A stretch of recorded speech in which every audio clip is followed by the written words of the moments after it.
When you're jumping into filmmaking, lighting is one of the most difficult aspects to master, and it can be one of the most frustrating things to get right. Nevertheless, the light in our film plays a crucial role in how you're communicating and crafting your story. It can shape the emotional mood of an entire scene. Hey y'all, I'm Verena from Muse Storytelling. If you haven't heard, we really like to talk about story. As filmmakers and storytellers, we have to be conscious of what our lighting is communicating to the audience. Our light supports how we want our audience to emotionally react to a scene in our story. So today, we're going to look at a recent film we did at Crarey's Shoes, where we told the story about owner and founder Bill Crarey and the generations of shoemakers in his family.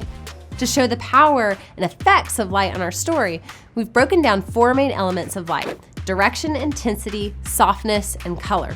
You can remember these easily by the acronym D.I.S.C. And these 4 elements of lighting will always come into play no matter what or where you're filming. So let's dive in and take a look at the D.I.S.C. model of lighting. The first letter D is for the direction of your light, where you point your light or where you don't point it. Direction of your light affects the shape and depth of your subject, but most importantly, the direction of light affects how a character is perceived by the audience. Now, if you were a journalist doing a story on Bill and his family shoe factory, we'd probably shoot with the light, creating a very flat look that comes across as very factual, much like the news. But to get a more cinematic feeling, we can move the light to the left or right or up or down to create an angle away from the camera. The shadows on the opposite side of the subject provide more depth and create another level of drama. But if we move the light directly below, we can create an unflattering, horror film-type look. The second part of D.I.S.C. lighting is the intensity of your light. Here you want to look at how bright your light is and how one light's brightness relates to another's. Combining lights with different intensities can help you control the lighting ratios, which also play a role in creating the mood of your scene. How dramatic do you want your scene to feel? If this was a story about a new Nike shoe for LeBron James, we want to increase the intensity of our lighting and our shadows to create a big, dramatic, almost overwhelming and powerful sensation. To create a lighting ratio appropriate for your story, let's take a look at the key light and the fill light. You may have heard of lighting ratios before. A 1-to-1 ratio would mean that there is even lighting on the subject.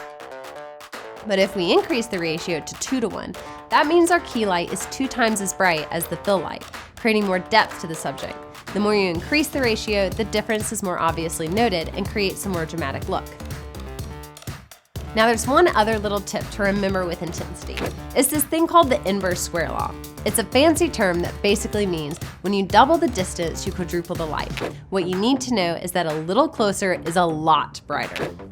The third part of D.I.S.C. lighting is the softness of your light. Now this is important to understand because how soft or harsh the light is can make or break the emotional mood of a scene. Let's say this was a shoe story about Cinderella finding her lost slipper in her prince. We would want our overall quality of light to be soft on her versus say her mean stepsisters who we'd want to light with harsh lighting to show their mean spirits and jealousy. Now Bob personality is much more of a softer light, and he's creating shoes to help people who can't find shoes anywhere else because of injuries or diabetes. So we used a more softer light for this story. Remember that the softness of light relates to the apparent size of the light. Bigger light sources create softer light, and smaller light creates a harsher look. You can make a light feel bigger by bringing it closer or putting a softbox on it. You can also diffuse the light by bouncing it off something white or putting silks in front of it. And lastly, C for the color of your light. The color of light can make a scene feel warm or cold. It's an emotional tool. Blue lighting typically feels sad, cold, alone, while yellow warmer tones are happy, safe, calming. Use the color of your light to help create the emotional feeling within your story. The Crareys became known for a hiking boot they had created at one time that was rated the #1 boot by Backpacking Magazine. The boot would keep any hiker's foot warm and dry, even in harsh cold weather.